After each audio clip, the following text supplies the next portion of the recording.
Kapag ginalingan araw-araw, tagumpay ang buhay balang araw. The best preparation for tomorrow is doing your best today.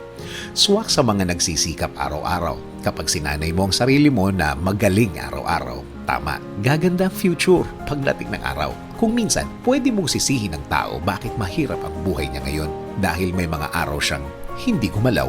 Tama ang sinabi ng post. Araw-araw talaga dapat galingan. Kung sanay kang magtrabaho at sanay kang ang outcome ay maganda, yun na ang magiging batayan mo sa mga susunod mong gagawin. Hindi naman kasi pwedeng buwan-buwan o weekly ang galing mo.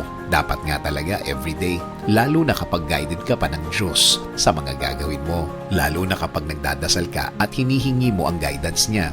May proteksyon ka na, sigurado ka pa sa magiging future mo. Siyempre naman, Diyos na ang partner mo sa lahat. Isa isip, isa gawa. The best preparation for tomorrow